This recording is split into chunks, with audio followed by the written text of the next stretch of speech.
Welcome, everybody, to another rendition of the core class, a byproduct of www.witchcrafttv.online. Yes, we had segments of the core class about 2 years ago where we dive deep into Hermetics. And those classes, you can check them out right there on the website, right here on Witchcraft TV. Bridging ancient truths in modern witchcraft, we are the core craft tradition. So welcome, seekers, to a journey of transformation. Today, we step into a space where ancient wisdom meets modern practice. It's a course built upon Hermetic teachings, natural law, and contemporary witchcraft. Together, these foundations form the core craft tradition, a path that invites us to embrace personal alchemy as both a spiritual practice and a tool for profound change in our lives and our communities. Exploring Hermetic philosophy, Hermetics teaches us that all things are connected, that reality is shaped by forces we can understand and work with. By mastering this inner transmutation, we learn to refine ourselves and influence the world around us. This practice isn't just theoretical, it's a timeless guide for navigating the challenges of modern life. Aligning with natural law provides the underlying structure. Both the cosmos and our moral existence speaks to the balance and order that governs life itself, empowering us to act in integrity and in tune ourselves to universal truths. The magic of contemporary witchcraft, it's a living, evolving tradition, one that honors the past while embracing innovation. It calls us to reclaim ancient symbols and rituals, infusing them with personal insight and creativity. This practice is about empowerment, mystery, and the courage to redefine magic in today's world. We're going to bring it all together.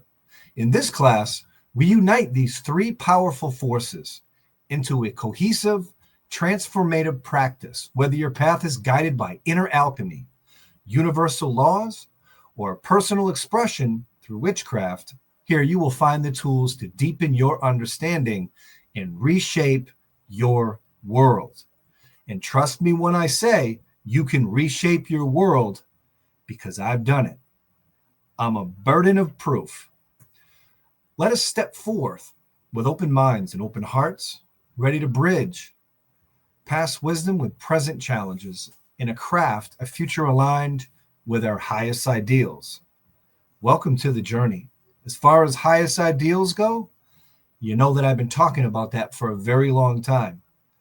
And I'm still today striving to reach my highest ideals. First off, I want to talk about the immutable laws. That is the very foundation of what the core craft tradition is all about. Actually, there's three foundational pillars that I've fastened together that is going to be the cornerstones of what is the core craft tradition.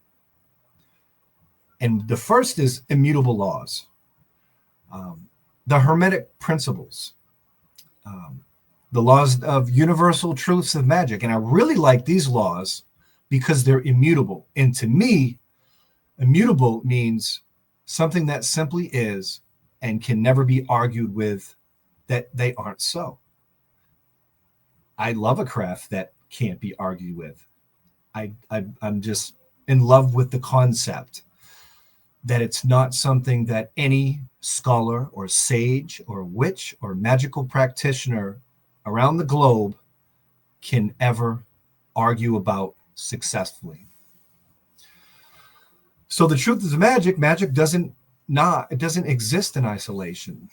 The laws that govern the physical world, magic is shaped by these fundamental principles. Rules are as constant as the rising sun, the setting sun, the rising moon, and setting moon. in the seasons of the year. It's just constant. It's just always going to happen. These laws matter. The immutable laws matter.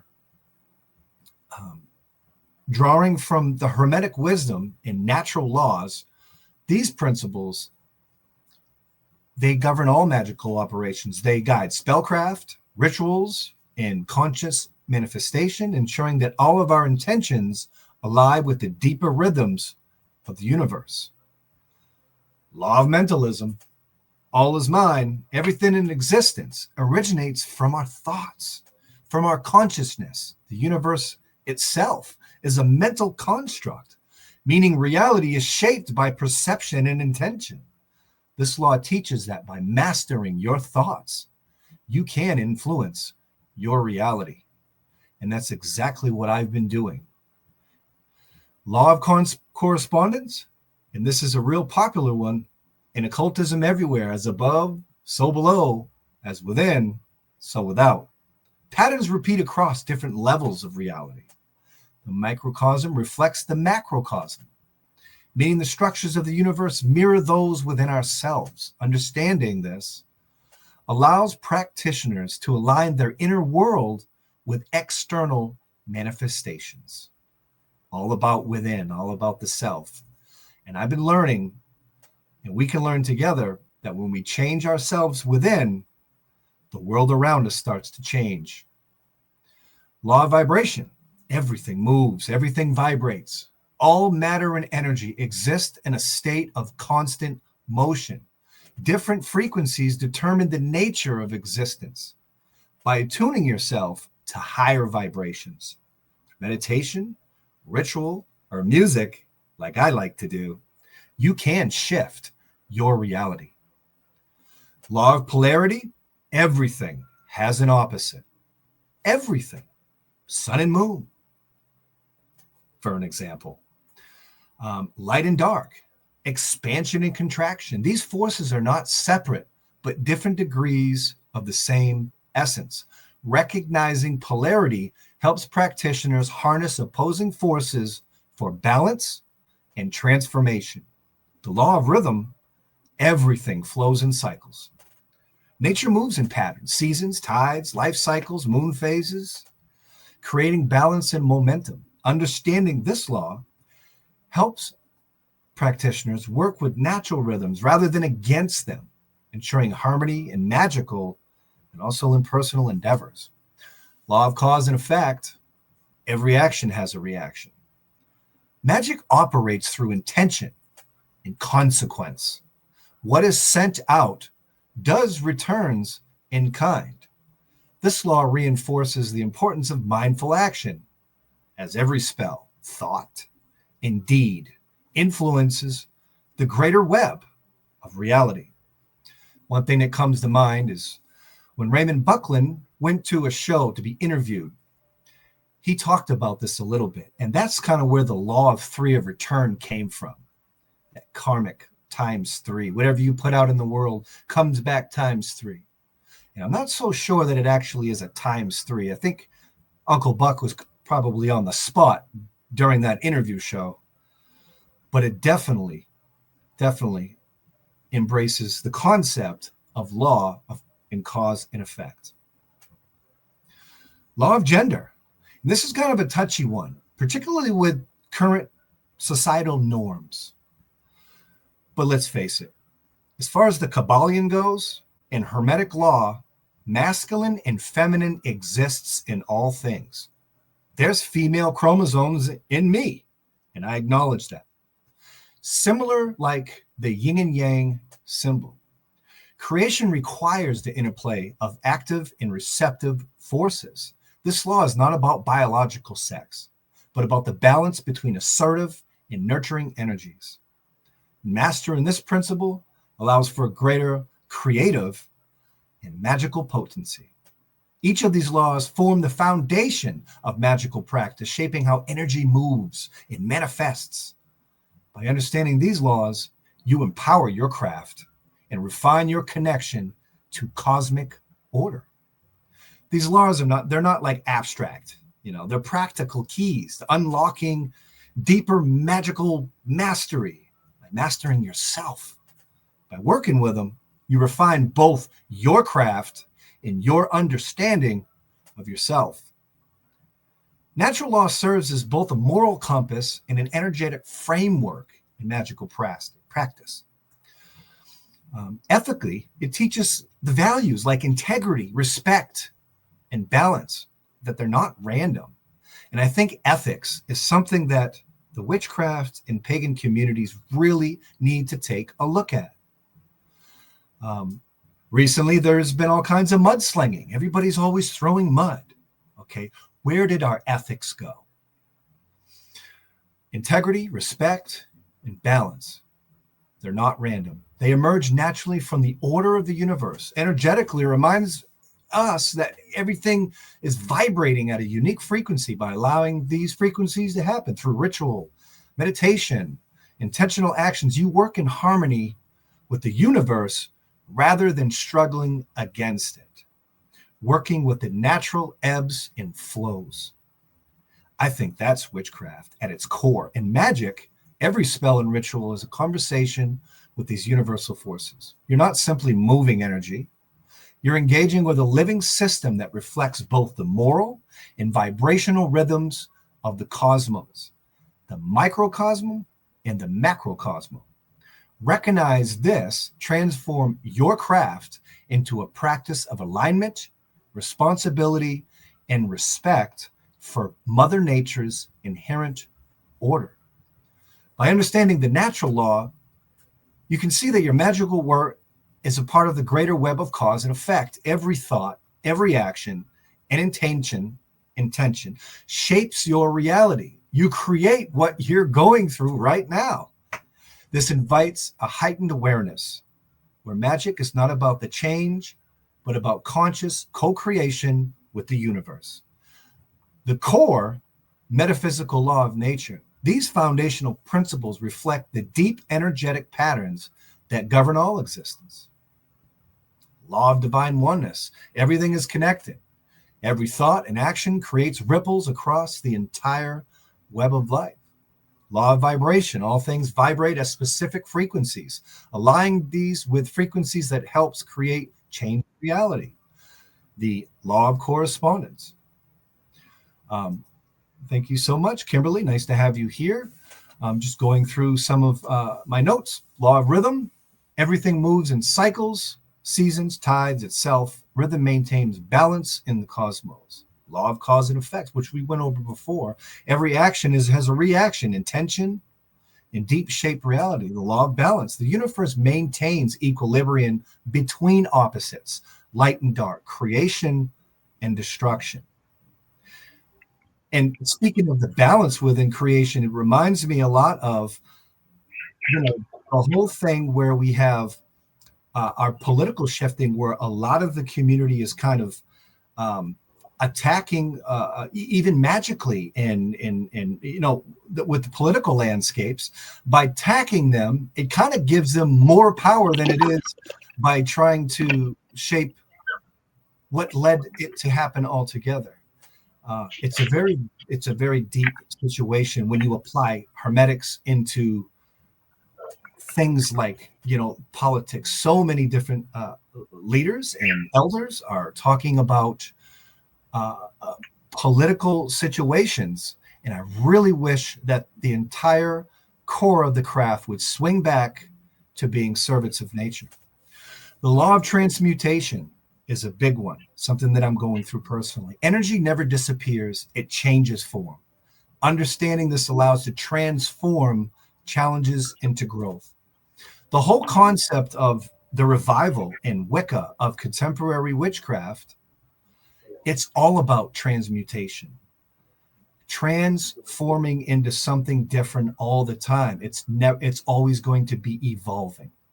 Transmutation is the process of changing something from one form into another. It can be understood in different contexts.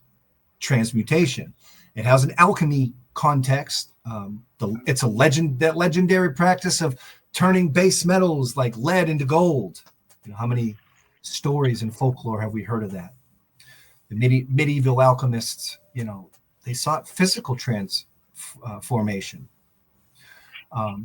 Physics and chemistry, not my cup of tea per se, but the conversion of one element into another, probably with some kind of like radioactor and all these things.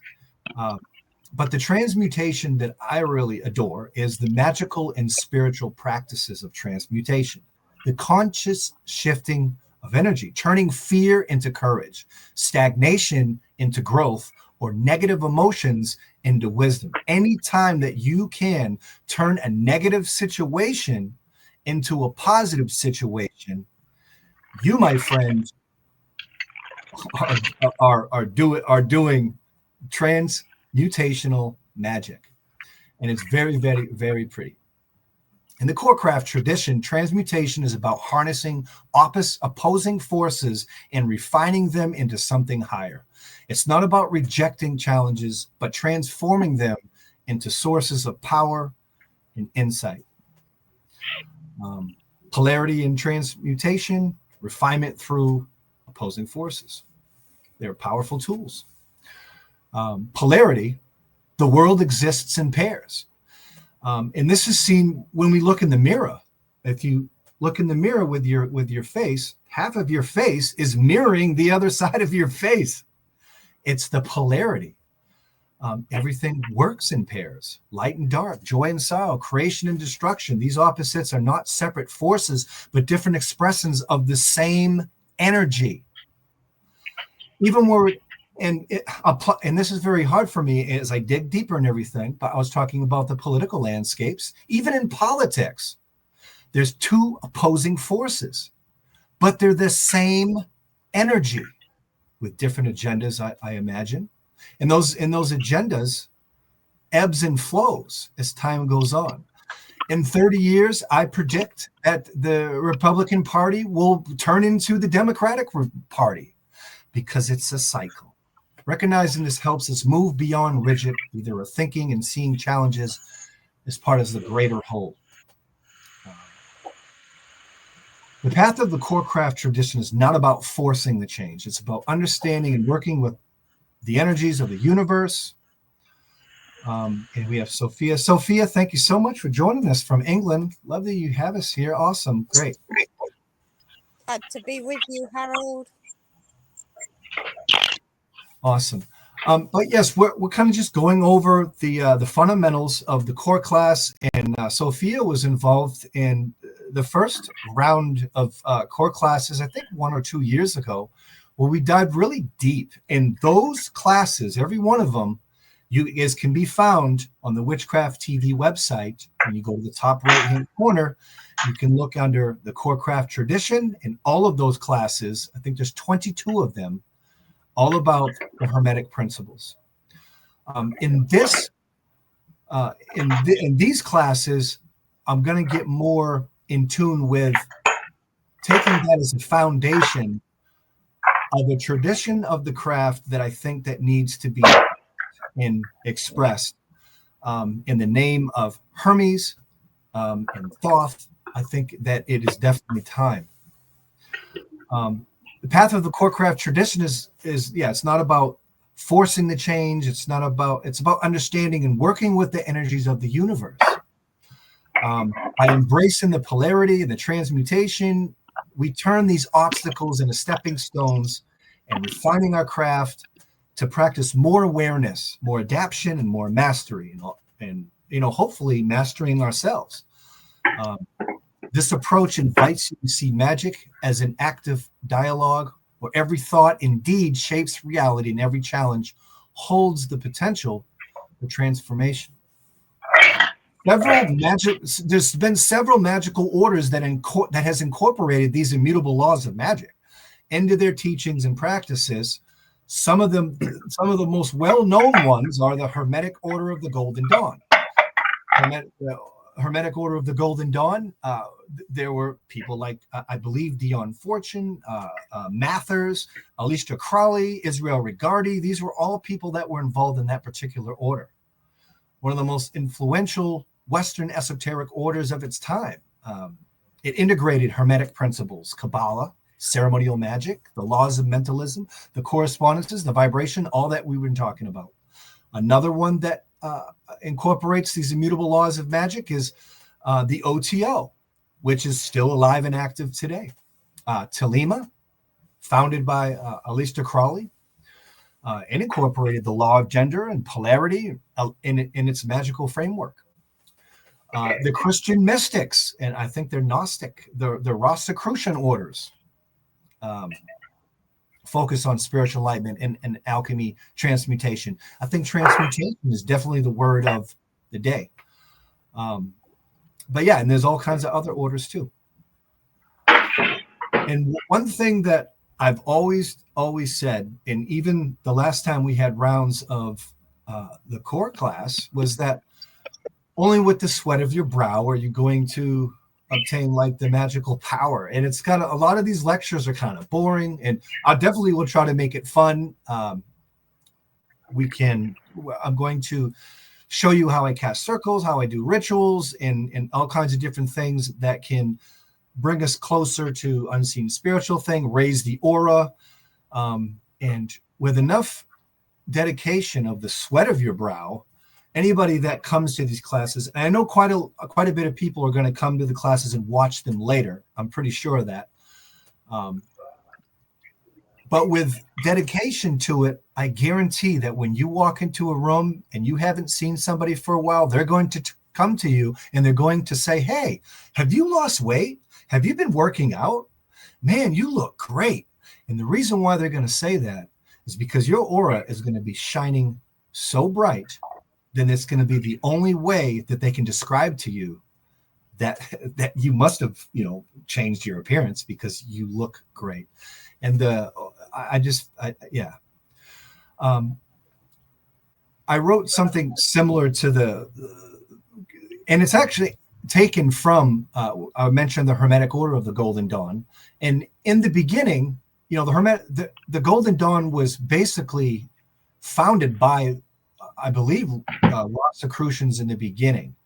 And one of the things that they say is only with the sweat of your brow will you obtain magical power. And it really means that. It means that you can't just be like a TikTok witch. You have to really apply to yourself, and lots of studying. And you got to be so hungry that your thirst for it is like the breath of air that you take. Like, hold your head underwater and gasp for air. That's how much you need to be hungry. I know that I'm hungry, and I've been really trying to walk the path as best as I can.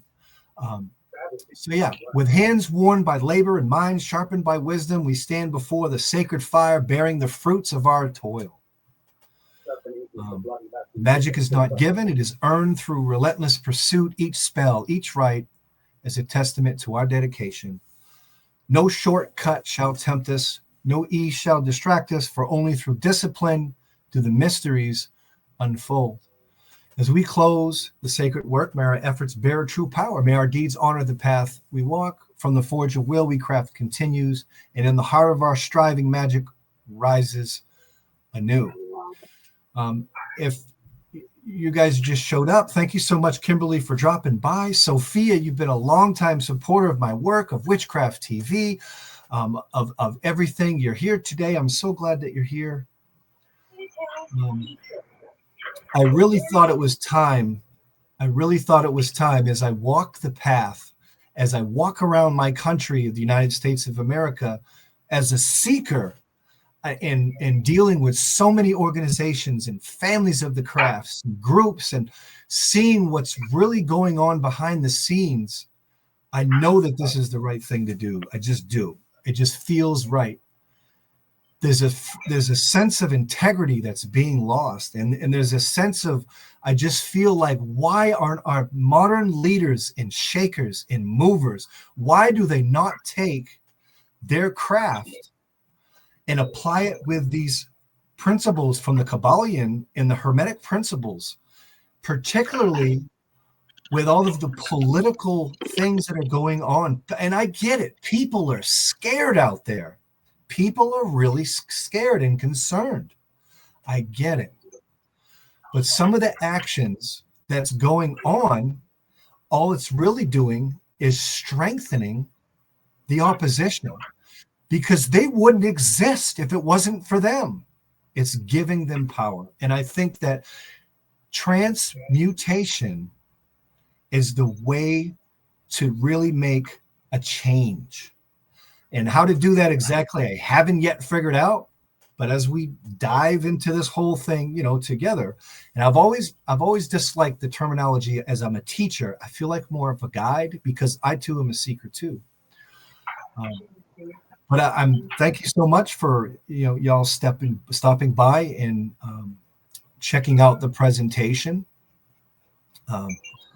Yeah, just so many different traditions and paths that I've been with, and a lot of them won't entertain you as a student because their motive is of money and things.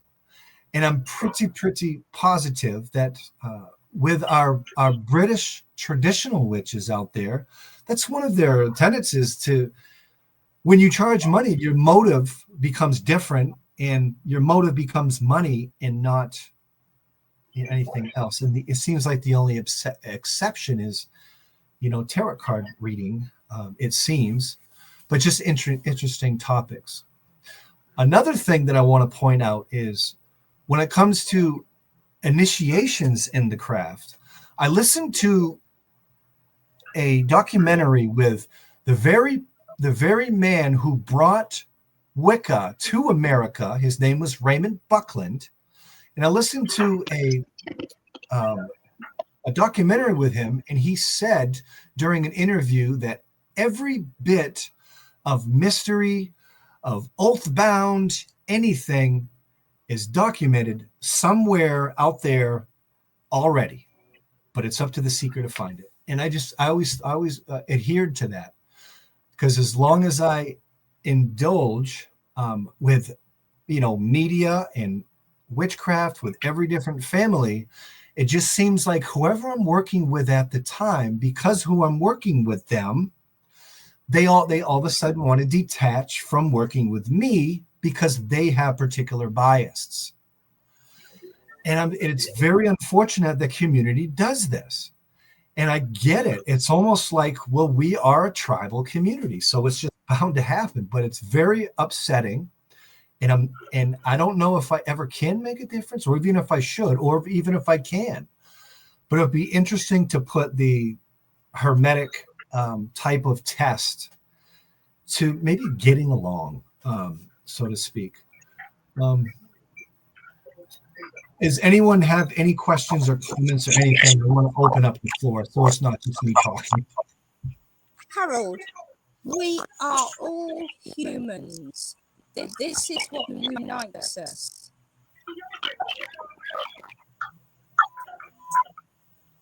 Right. Yes, we are humans. Definitely get it. Definitely get it. And yes, you are correct about Ray Buckland saying that everything is out there already published. I can't remember the name of the book, but it's a Alexandrian book, and I'm pretty certain that it was by Alexander himself, and he had to withdraw the first edition because it contained too many oath-bound secrets. Mm-hmm. Yeah. Yeah, and that same situation happened here in America too, with Aidan Kelly in the 70s, like the same type of thing. I just feel like at the end of the day, the revival of contemporary witchcraft is this evolving, and as long as it keeps evolving,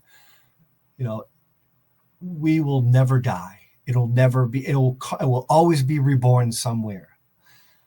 And I feel like this particular core class and tradition that is manifesting from a platform of a seeker and witchcraft online television, I feel like it's part of that evolution, where I'm definitely contributing, and we as a collective, that they're a part of, the circuit, are contributing to the revival. And that's all very, very special and important to me. Very special and important. Absolutely. I couldn't agree more. And it's great having you as our guide for the core tradition. All right, well, that's about all I have. I'm going to be consistent with repetitional power every Sunday at this time. I'm not sure what time it is in England, Sophia, or anybody else's time is in. It's midnight in England, because we have British summertime, which puts us another hour in front of you. That's terrific. The witching hour in England. I love it. I love it. We're close to there. So yeah, absolutely. Next Sunday, same time, same place.